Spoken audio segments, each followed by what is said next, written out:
పిల్లరా, ప్రభునందు ప్రియ దేవుని పిల్లరా, మీ అందరికీ హృదయపూర్వక వందనాలు. రాత్రికాల సమయంలో దేవుడు నాకు ఇచ్చిన ఈ కృపను బట్టి మీతో మాట్లాడే భావాన్ని దయచేసినందుకు దేవునికి వందనస్తున్నాను. అలాగని మీరు కూడా మీరున్న స్థలాల్లో అలాగని మరి ఇక్కడ కూడుకొని దేవుని వాక్యం మీకు దొరికినందుకు మీరు కృతజ్ఞతాస్తుతులు చెల్లించడం బదులై ఉన్నారు. మనందరం కలిసి ఒకసారి దేవునికి కృతజ్ఞతాస్తుతులు చెల్లిద్దాం. హల్లెలూయా. దేవునికి మహిమ కలుగును గాక. ఈ రాత్రి దేవుని యొక్క వాక్యం చదువుకుందాము. మన ధ్యాన వాక్యము కీర్తన గ్రంథంలో నుంచి 130వ కీర్తన 2వ వచనం నుంచి మనం చదువుకుందాం. ప్రభువా, నా ప్రార్థన ఆలకింపుము, నీ చెవియొగ్గి నా ఆర్తధ్వని వినుము. యెహోవా, నీవు దోషములను కనిపెట్టి చూసిన ఎడల ప్రభువా ఎవడు నిలవగలడు? అయినను జనులు నీ యందు భయభక్తులు నిలిపినట్లు నీ యొక్క క్షమాపణ దొరుకును. హల్లెలూయా. పిల్లరా, ఇది వ్యక్తిగత అనుభవము. దేవుని గురించి తెలుసుకున్న దావీదు భక్తుడు యథార్థంగా దేవుని యొక్క స్థితిని తెలుసుకొని తన స్థితిని, అంటే మానవులు దేవుని ఎదుట నరులు ఏ పార్టీ వారు గ్రహించి నేనే పార్టీ వాడను, ఒకవేళ దేవుడు నన్ను చూసి నా పాపమును, నా పొరపాట్లను, నా యొక్క దోషములను చూచి వాటిని బట్టి శిక్షిస్తే నేనే కాదు ఎవరు నిలవలేరు అనే ఒక గ్రహింపుకి వచ్చి చేస్తున్న ప్రార్థనగా మనం ఇది చూడగలం. మానవుని స్థితి, దేవుని యొక్క స్థితి మధ్య తను నిలవబడి మాట్లాడుతున్నట్టుగా ఆ భయంతో ప్రార్థన చేస్తున్నట్టుగా మనం చూడగలం. మనం కూడా కొంత నేర్చుకుందాం. నిజంగా ఇది మరి దేవుని ఎదుట ఏ మానవుడు నిజంగా ఆయన ఆ మానవుణ్ణి వారి దోషములను బట్టి వాడిని శిక్షించడానికి ముందుకు వస్తే ఈ భూమి మీద అసలు ఎవరు నిలవగలరు? అవునంటారా కాదంటారా? ఎవరో నిలవలేము. అయితే నిలుచుటకు దోషపరితులైన వారు, దోషములు ఉన్నవారు, పాపము ఉన్నవారు దేవుని సన్నిధికి వచ్చి దేవునికి మొరపెట్టినట్లయితే నిలవగలరు అని ఒక కృప, ఒక అవకాశం దేవుని దగ్గర మనకు దొరికేటువంటి పరిస్థితి అని దావీదు భక్తుడు చెప్తున్నాడు. అందుకని ఆయన ప్రార్థన ఆర్తనాదం, అంటే క్షమించే దేవుడు, కనికరించే దేవుడు, మేలు చేసే దేవుడు. శిక్షించాలని అనుకున్న మనుష్యుడు చేసే ప్రార్థనను బట్టి శిక్షించకుండా కృప చూపి పంపించే దేవుడు, కృపతో నింపి పంపించే దేవుడని దావీదు గ్రహించి ఆ ప్రార్థన చేస్తున్నాడు. అయినను జనులు నీ యందు భయభక్తులు నిలిపినట్లు నీ యొక్క క్షమాపణ దొరుకును. చూసారా పిల్లరా, మనుషులు క్షమించడం వేరు, దేవుడు క్షమించడం. మనుషుల క్షమాపణ పొందుకున్నట్టు కంటే దేవుని క్షమాపణ కొరకు మనము మరి ఆశపడటం, సిద్ధపడటం, వెళ్ళటం అనేది చాలా అవసరం. దయచేసి గమనించండి, మనము దేవుని వాక్యం వింటున్న మనము దేవుని సన్నిధికి వెళ్ళి దేవునితో తెలియపరచు. ఎందుకంటే దేవుడు అందరినీ చూస్తున్నాడట, పిల్లల. ఏబు గ్రంథం మనం 36వ అధ్యాయం చూస్తే, ఏబు గ్రంథంలో మనము చూడగలం 34వ అధ్యాయం 21-22 వచ్చిన మనం చూస్తే 30 4వ అధ్యాయము 21, 22 వచ్చింది. ఆయన దృష్టి నరుల మార్గముల మీద ఉంచబడి ఉన్నది. ఆయన వారి నడకలన్నీ కనిపెట్టి చూస్తున్నాడు. దుష్క్రియలు చేయువారు దాగుకొనుటకు చీకటి అయినను మరణాంధకారమైనను లేదు. హల్లెలూయా.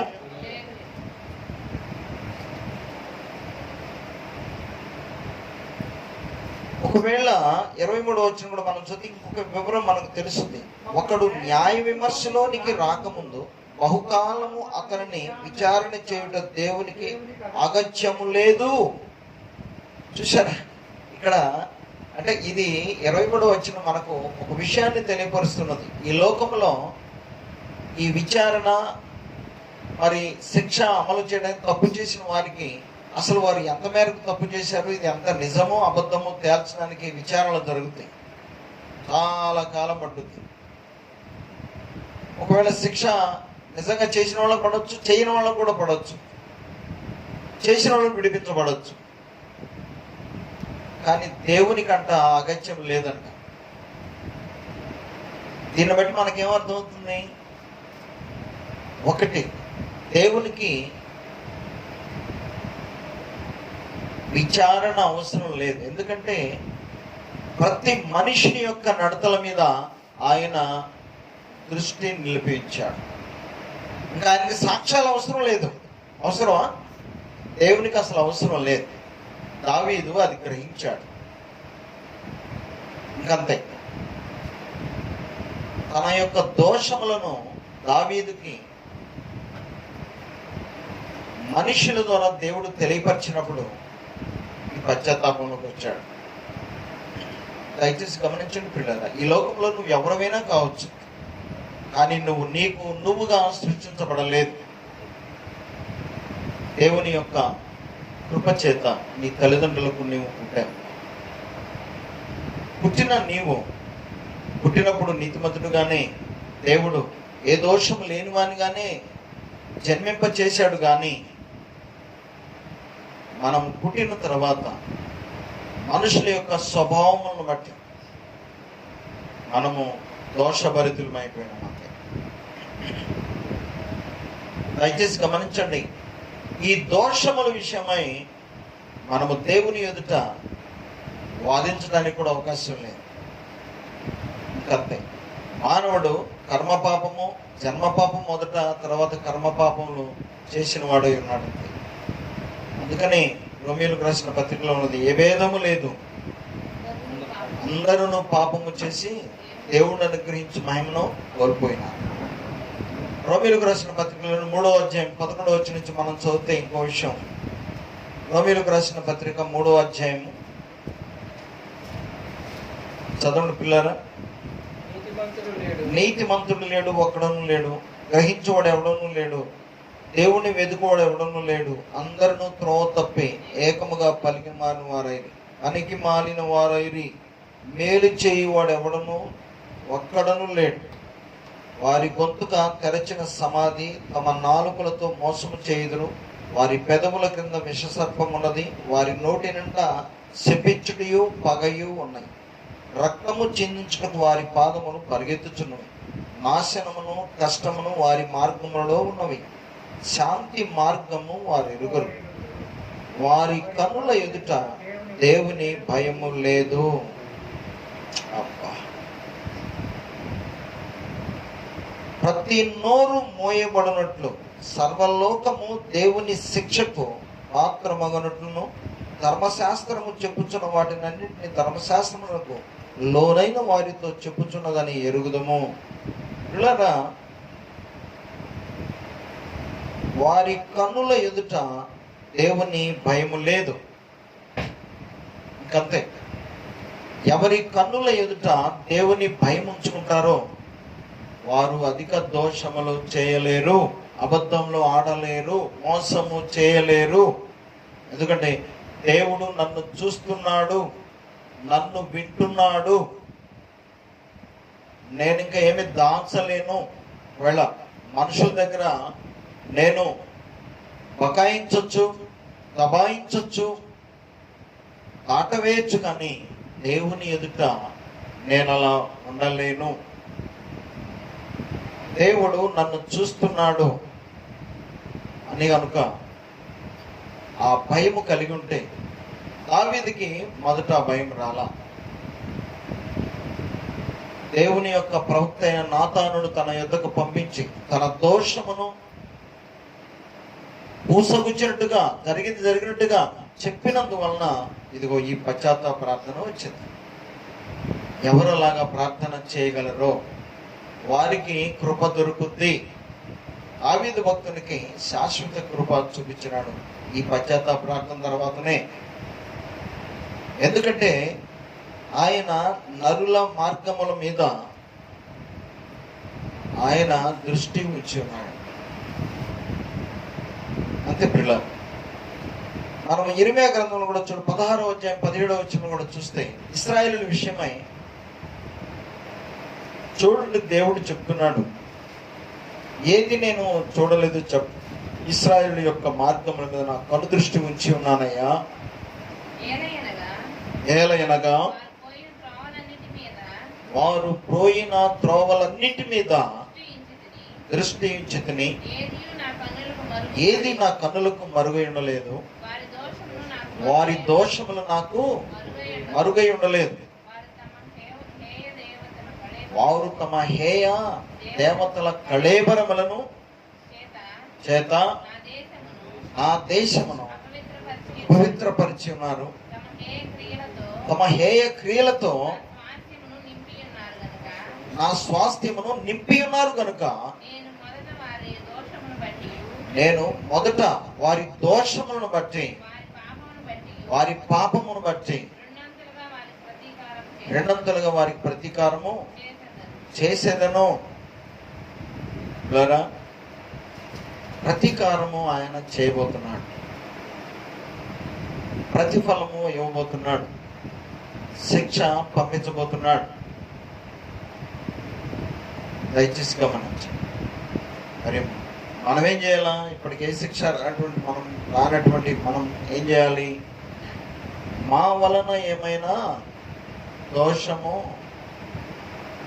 జరిగిందేమో ప్రభు, నా వలన నీకు కోపము పుట్టించే కార్యములు జరిగినాయేమో ప్రభు, ఇదిగో ఫలానా విషయంలో ప్రభు అని నిశ్చితముగా పరిశీలించి పశ్చాత్తాపడగలిగితే పిల్లరా దేవుని యొక్క క్షమాపణ, దేవుని యొక్క విమోచన మనం పొందాలి. దేవుని యొక్క సత్యవాక్యం ఈ రీతిగా మనతో మాట్లాడుతూ ఉండగా మనం వివరంగా పశ్చాత్తాపమై దేవునికి మొరపెట్టడం చాలా అవసరము, చాలా అవసరం. దేవుని యొక్క వాక్యం ఉంటున్నాము. చూడండి, 36వ అధ్యాయము 11వ వచనం చదువుకున్నాం. చదవండి. ఏబు గ్రంథం 36వ అధ్యాయం. ఇప్పుడు చదువు. 36వ అధ్యాయము 11వ వచనం. 36వ అధ్యాయము 11వ వచనం మనం చదవండి. ఏంటంట? వారు ఆలకించి ఆయనను సేవించిన ఎడల తమ దినములను క్షేమముగాను తమ సంవత్సరములను శుభముగాను వెళ్ళబుచ్చుతారు. వారు ఆలకింపని ఎడల వారు బాణముల చేత కూలి నశించెదరు, జ్ఞానము లేక చనిపోయేదరు. అయినను లోపల హృదయపూర్వకమైన భక్తి లేని వారు క్రోధము నుంచుకొందరు. ఆయన వారిని బంధించినప్పుడు వారు మొరపెట్టరు. బంధించినప్పుడు వారు మొరపెట్టరు. కావున వారు యవ్వనమందే మృతి నొందుదురు. వారి బ్రతుకు పురుషగాముల బ్రతుకు వంటిదగును. శ్రమ పడు వారికి కలిగిన శ్రమ వలన ఆయన విడిపించను. బాధ వలన వారిని విధేయులుగా చేయును. పిల్లరా, బాధ వలన వారిని విధేయులుగా చేయును. బాధ వలన వారిని విధేయులుగా చేయి. బాధ వలన దేవుడు ఒక్కోసారి మనుషులకు కొద్దిపాటి బాధలు పెట్టి ఇప్పుడన్నా నా వైపు చూస్తాను. బాధలో దేవుని వైపు చూడగలిగి, ఈ బాధ ప్రభువా నా దోషమును బట్టి నా మీదకి వచ్చిందని నిశ్చితముగా పరిశీలించి న్యాయముగా ప్రార్థన చేసినట్లయితే దేవుని యొక్క కృప పొందగలము, విడిపించగలము, విమోచించగలము, మనకు మేలు కలుగుద్ది. హల్లెలూయా. దయచేసి గమనించండి. కొంతమంది బాధ కలిగిన యోబు గ్రంథం మనం చూస్తే పిల్లరా 34వ అధ్యాయం 13వ వచనం నుంచి మనం చూస్తే దేవుడు తన క్రియలలో 13వ వచనం, తన క్రియలలో దేన్ని గురించి ఆయన ప్రత్యుత్తరం ఇయ్యడు. దేవుడు నరుల శక్తికి మించిన వాడు, నీవేళ ఆయనతో పోరాడుదు. కొంతమంది బాధ అప్పుడప్పుడు ప్రార్థన చేసి కొంత బాధ కలిగితే మారు మనసు పొందకుండా అదే విధంగా వాళ్ళ మనస్తత్వంతో వాళ్ళ మనసు కోరుకున్నట్టుగానే జీవించి ఆ తర్వాత నేను చేసిన ప్రార్థన ఏమైంది, నేను మొక్కున్న మొక్కుబళ్ళు ఏమైంది, నేను వేసిన కానుకలు ఏమైనాయి అని దేవునితో వాదిస్తారు.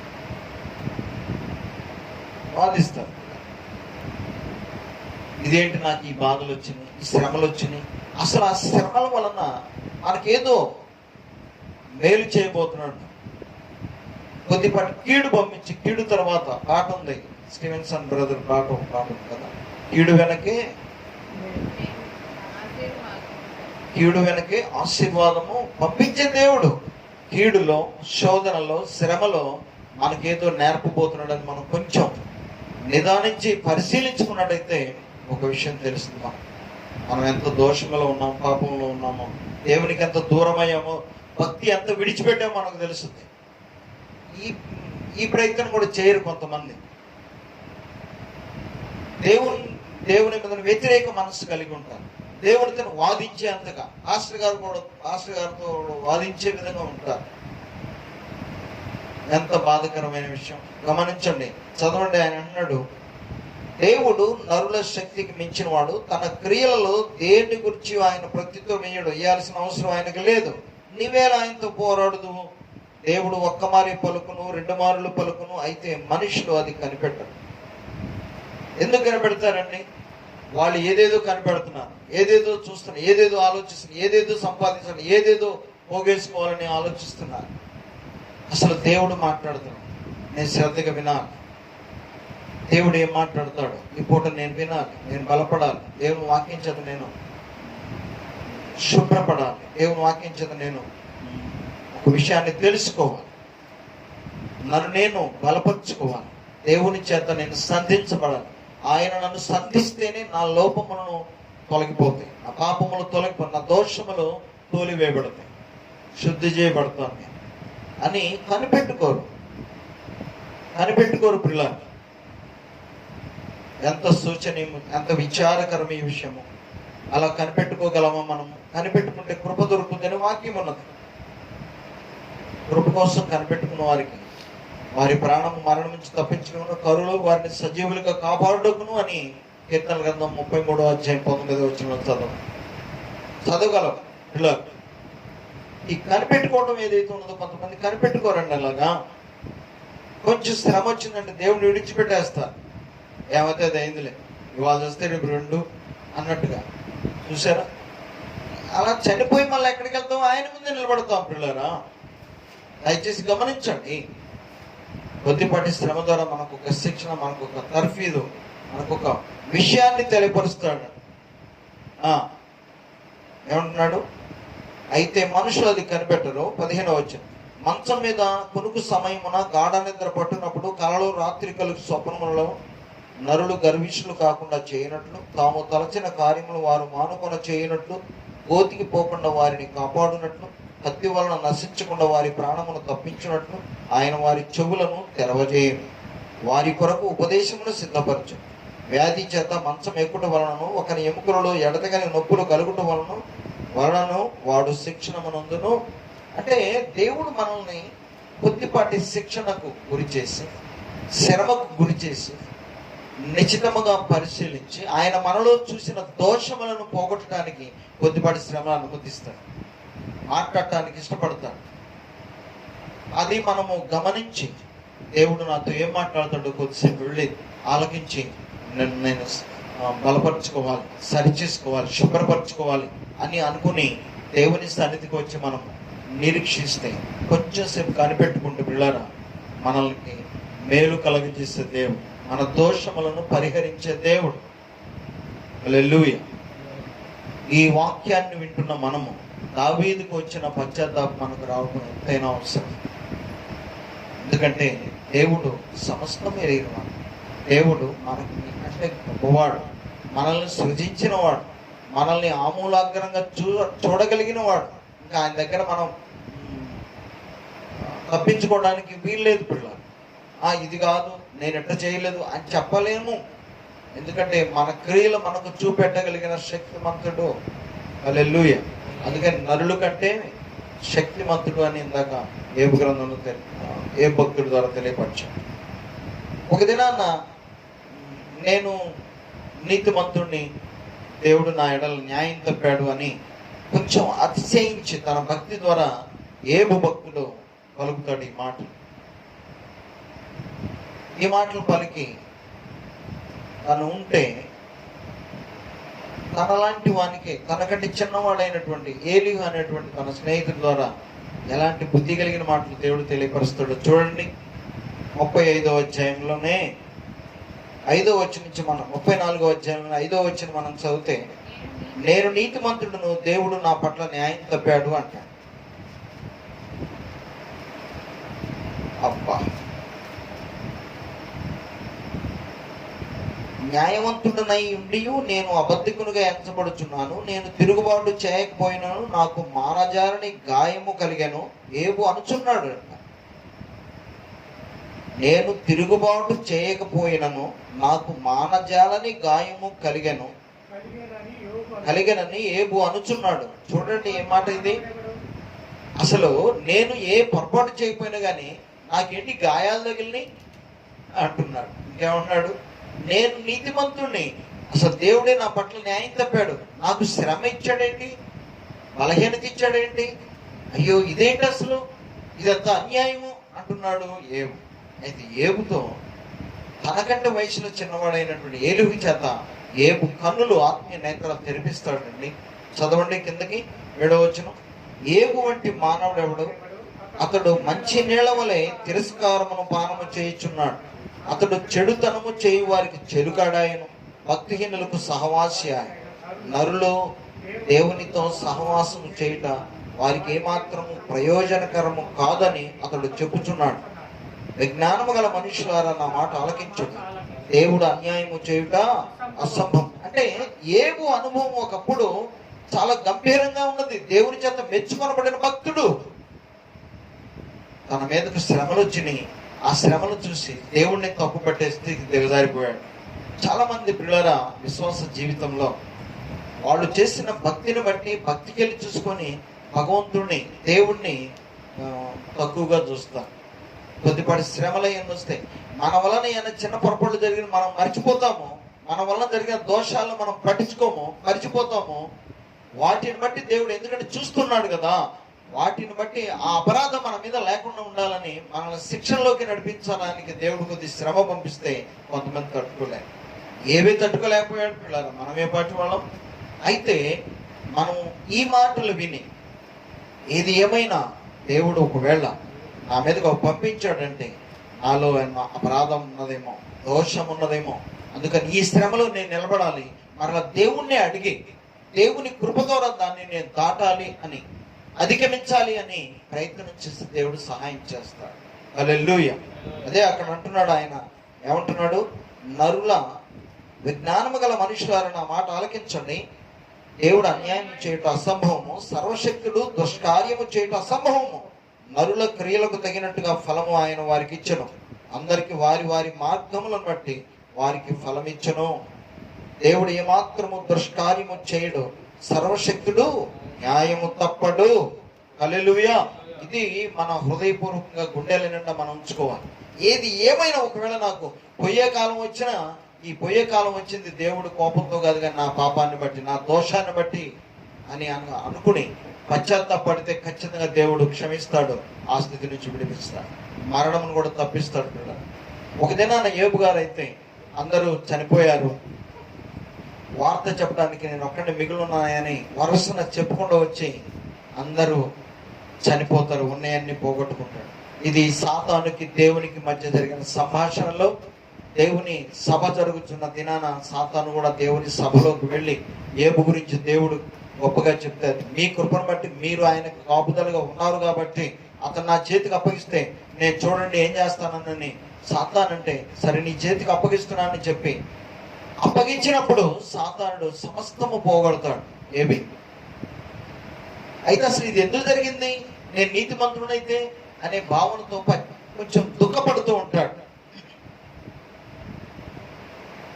అప్పుడు మళ్ళా వేరే భక్తుల ద్వారా దేవుడు తెలియపరుస్తాడు. 8వ అధ్యాయం చదవండి, 8వ అధ్యాయం 2వ వచనం నుంచి. ఏబు గ్రంథం 8వ అధ్యాయం చూడండి. ఏబు గ్రంథము 8వ అధ్యాయం. ఎంతకాలము నీవిటి మాట్లాడదు, నీ నోటి మాటలు సుడిగాలి వంటి వాయను. దేవుడు న్యాయ విధిని రద్దుపరచున, సర్వశక్తులకు దేవుడు న్యాయము రద్దుపరచున. నీ కుమారులు ఆయన దృష్టి ఎదుట పాపం చేసినేమో, కావుననే వారు చేసిన తిరుగుబాటును బట్టి ఆయన వారిని అప్పగించనేమో. హల్లెలూయా. అంటే కుమారులు చచ్చిపోయారు, కుమార్తెలు చచ్చిపోయారు, గొర్రెమేక మందలు, ఆయనకున్న స్వాస్థ్యం అంతా, ఇండ్లు అన్ని తగలబెట్టి మొత్తం చచ్చిపోతే మొత్తం పోగొట్టుకుంటాడు. ఏంటి అసలు నాకు ఇట్లా జరిగింది ఏంటి అని, అయ్యో కుమారుల కోసం అనుదినము బరులు అర్పించాని నా బిడ్డల కోసం అనుకున్నాడు. ఇతను బరులు అర్పించాడు కానీ వ్యక్తిగతంగా కుమారులు దేవుణ్ణి దుఃఖపెట్టి ఉండవచ్చేమో. హల్లెలూయా. ఎందుకంటే నరుల మార్గముల మీద ఆయన కనుదృష్టి ఉంచి ఉన్నాడు. ఆయన కనులతో చూడగా, ఇప్పుడు నేనున్నా, నాకు బిడ్డలున్నా, నేను దేవుని భయంతో ఉండవచ్చు, నా బిడ్డలు దేవుణ్ణి దుఃఖపెట్టవచ్చు. ఒకవేళ బిడ్డలు దేవుడిని సంతోష పెట్టవచ్చు, నేను దుఃఖ పెట్టవచ్చు. ఆయన దృష్టి మా మీద ఉంచి ఉన్నప్పుడు నాకేదో నష్టం సంభవిస్తే ఏంటి, నేను సేవకునికి నాకు ఈ అన్యాయం జరిగింది అని నేను అనతగను. నా వలన నా బిడ్డల వలన ఎక్కడో దోషం జరిగిందని పశ్చాత్తాపడటం తప్ప ఇంకా నా దగ్గర వేరే ఆప్షన్ లేదు. హల్లెలూయా. అయితే నువ్వైనంతే నీ కుటుంబాన్ని బట్టి, నిన్ను బట్టి, సహోదరుడు సహోదరి, నువ్వు దేవుని సన్నిధిలో మొరపెట్టడం తప్ప వేరే ఆప్షన్ లేదు. నీకేదో అన్యాయం జరిగిందని, ఎవరికో జరగాల్సింది నీకు జరిగింది అనుకోవడం తప్పు. ఇక్కడ ఏబు ఏంటి నాకు జరిగింది, నేను న్యాయవంతుడైతే నాకు అన్యాయం చేసేటంటే దేవుడు అని బాధపడుతున్నాడు. ఆయనేమో అందరి మార్గముల మీద దృష్టించి చూశాడు. చూసినప్పుడు ఏం కనపడదంట, ఏబు కుమారులు దేవుణ్ణి దుఃఖపెట్టే పాపం ఉన్నారని తెలియపరచబడుతున్నట్టు. అంటే దేవుడు దుష్కార్యము చేయట అసంభవం. చెప్పండి, దేవుడు అన్యాయం చేయట అసంభవం. ఎవరిని కావాలని దుఃఖపెట్టడం, అవసరమైతే వారికి కొద్దిపాటి శ్రమలు పంపించి వారిని మంచి శిక్షణలో, ఆ శ్రమ కాలంలో వారికి కొన్ని సత్యాలు తెలియపరచు, కొన్ని మార్గాలు వారికి చూపెట్టు. ఈ మార్గంలో పోతే నువ్వు క్షేమంగా ఉంటావు అని చెప్పి శిక్షణ కూడా ఇవ్వగలరు. ఇందాక మనం చదువుకున్నాం కదా. కనుక ఈ విషయమే మనము దేవునికి మొరపెట్టడం. దయచేసి గమనించండి. దేవునికి 34వ అధ్యాయం ఇందాక మనం చదువుకున్నాం కదా. ఏబు గ్రంథం 34వ అధ్యాయం ఏంటండి మనం చదువుకున్నది? 34వ అధ్యాయంలో ఏం చదువుకున్నాం అంటే,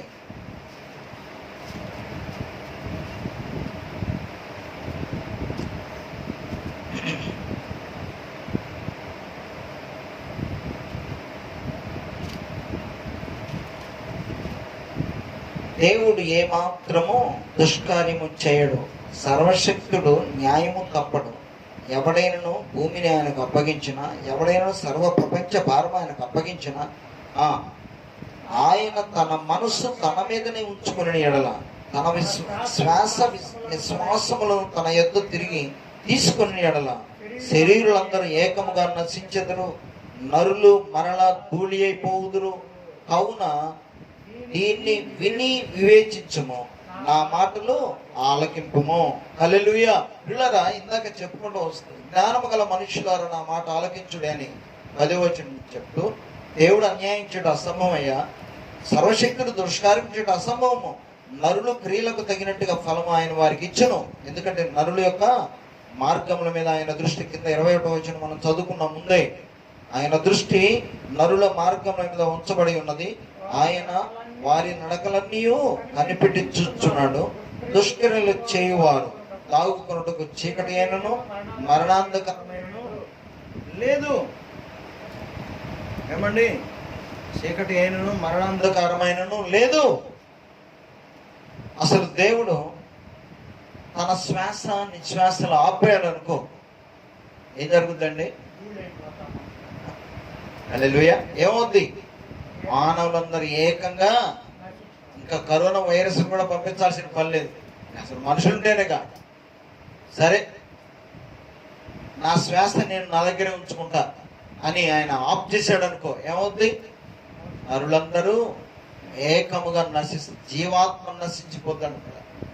అలాంటి దేవుడు మన దేవుడు. అంటే ఆయనను ఆశ్రయించి 36వ అధ్యాయం చదువుకున్నాం. 11వ వచనం చదవండి.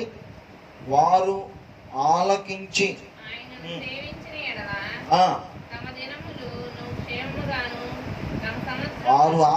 ఆయనని సేవించిన తమ దినములు క్షేమంగాను తమ సంవత్సరములు సుఖముగాను వెళ్ళబుచ్చెదరు.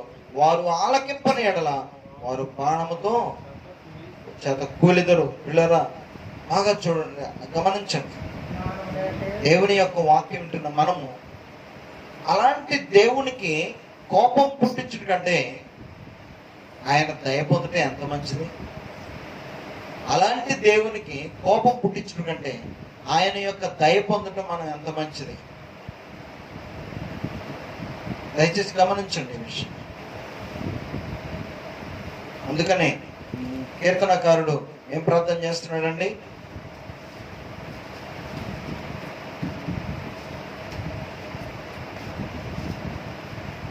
కీర్తనల గ్రంథంలో ఒక మాట చదువుకున్నాం.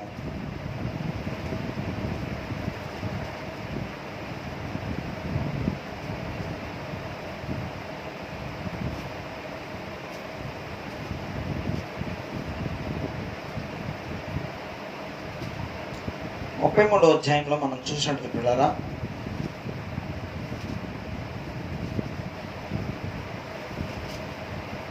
ఎనిమిదవ వచనం చదువుకుందాం. లోకులందరూ యెహోవా యందు భయభక్తులు నిలపవలెను, భూలోక నివాసులందరూ ఆయనకు వెరవవలెను. 33వ అధ్యాయం 8వ వచనం నుంచి, ఆయన మాట సెలవేయగా దాని ప్రకారం ఆయన ఆజ్ఞాపింపగానే కార్యములు స్థిరపరచబడెను. అన్య జనముల ఆలోచనలు యెహోవా వ్యర్థపరచును, జనముల యోచనలు ఆయన నిష్ఫలముగా చేయును. యెహోవా ఆలోచన సదాకాలము నిలుచును, ఆయన సంకల్పములు తరతరములకు ఉండును. యెహోవా తమకు దేవుడుగా గల జనులు ధన్యులు, ఆయన తనకు స్వాస్థ్యముగా ఏర్పరచుకున్న జనులు ధన్యులు. చదవండి. యెహోవా ఆకాశముల నుండి కనిపెట్టి చూచుచున్నాడు, ఆయన నరులందరినీ దృష్టించుచున్నాడు. తానున్న నివాస స్థలముల నుండి భూలోక నివాసులందరి వైపు ఆయన చూచుచున్నాడు. ఏమండి? భూలోకములో నివసించే అందరి వైపు. ఇక్కడ ఆ దేశం ఈ దేశం లేదండి. ఇది క్రైస్తవ దేశం, హిందూ దేశం, ఇవన్నీ మనం పెట్టుకున్నాం. ఆయనకు ఒకటే భూలోకము, అందులో నివసించే నివాసులు. నాకు భయపడుతున్నారా లేదా అది నేను కన్నులారా చూస్తున్నా. ఎవడు నాకు భయపడతాడో నా కృప వాడు పొందుకుంటాడు. ఎవడు భయపడట్లేదో వాడు నష్టపోతాడు, నాశనము కొని తెచ్చుకుంటాడు.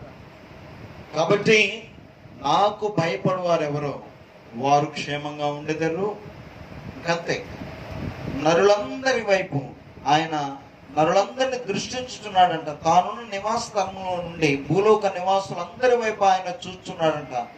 ఆయన వారందరి హృదయములను ఏకరీతిగా నిర్మించినవాడు, వారి క్రియలన్నీ విచారించువాడు, వారిని దర్శించువాడు. ఏ రాజును సేనాబలం చేత రక్షింపబడు, ఏ వీరుడు అధిక బలం చేత తప్పించుకున్నాడు. రక్షించుటకు గుర్రము అక్కరాదు, అది దాని విశేష బలము చేత మనుషులను తప్పింపజాలదు. వారి ప్రాణమును మరణము నుండి తప్పించుటకును, కరువులో వారిని సజీవులుగా కాపాడుటకును యెహోవా దృష్టి ఆయన యందు భయభక్తులు గల వారి మీదను, ఆయన కృప కొరకు కనిపెట్టుకున్న వారి మీద నిలుచున్నది. హల్లెలూయా. మరి నువ్వు అలాగా కనిపెట్టుకోగలుగుతున్నావా? ఎస్, దేవుడు నన్ను చూస్తున్నాడు, నేను తప్పించుకోలేను. దేవుడు నన్ను చూస్తున్నాడు, నేను తప్పించుకోలేను. నేను ఆయన ఎదుటి నుంచి తప్పించుకోలేను అని ప్రార్థన చేయగలమా? అయ్యో ప్రభువా, నీ ఎదుట నేనేమీ దాచలేను, నీ కళ్ళు కప్పలేను, నీ చెవికి వినపడకుండా నేను మాట్లాడలేను. భూలోకం నివాసులందరినీ నువ్వు ఏకకాలంలో చూస్తున్నావు.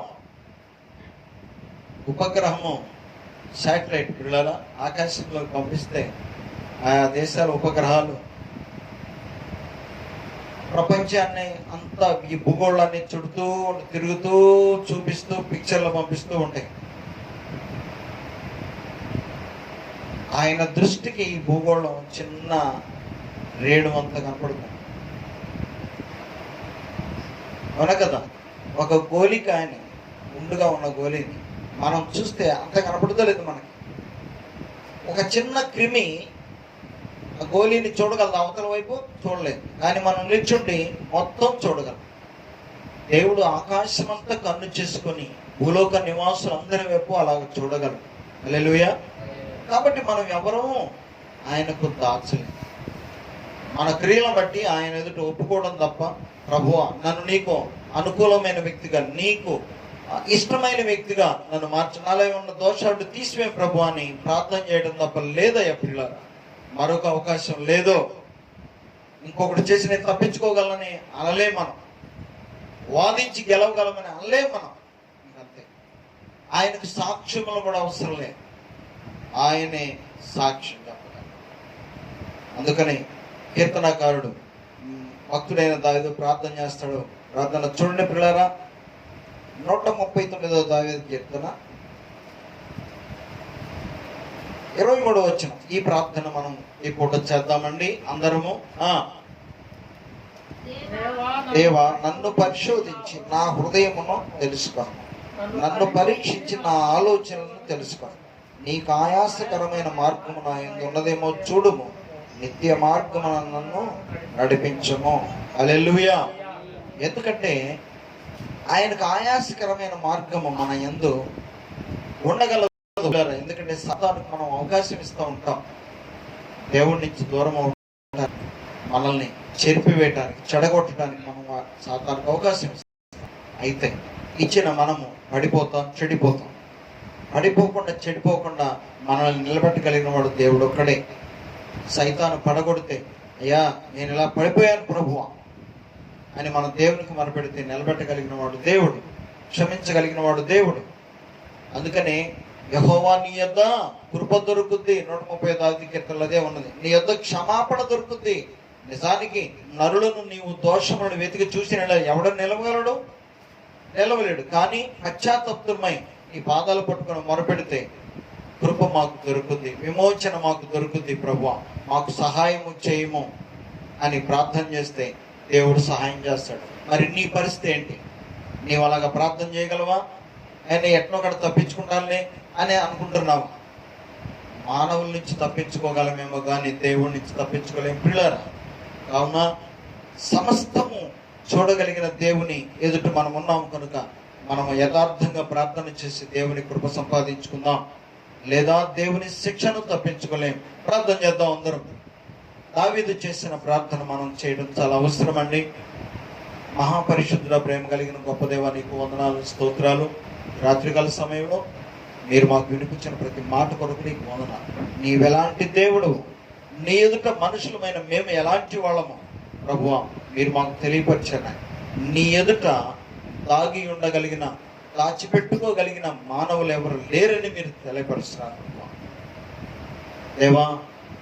నీ నుంచి మేము తప్పించుకోలేమని మీరు సెలవిస్తున్నారు కనుక నా ప్రభువా మా దోషములను, మా పాపములను నీ సన్నిధిలో మేము అయ్యా నీ పాదముల యొద్ద పెట్టి పశ్చాత్తాపడటం తప్ప, వాటి నుంచి విడిపించమని నీకు మొరపెట్టడం తప్ప మా దగ్గర వేరొక ఆప్షన్, వేరొక మార్గం లేదు ప్రభువా.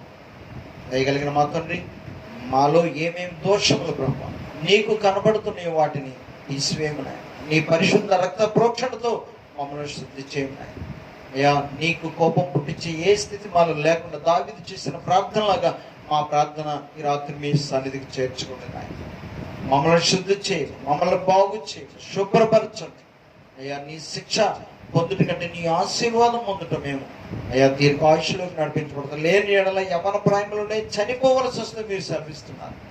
దయగలిగిన మా ప్రభువా, నీ మాటలు విని నీకు మొరపెడుతున్న మా ప్రార్థనలు ఆలకించి మమ్మల్ని బలపరుచుకున్నాం. మా కుటుంబాలు, మా బిడ్డలను ప్రభువా నీ హస్తాలకు అప్పగిస్తున్నాం.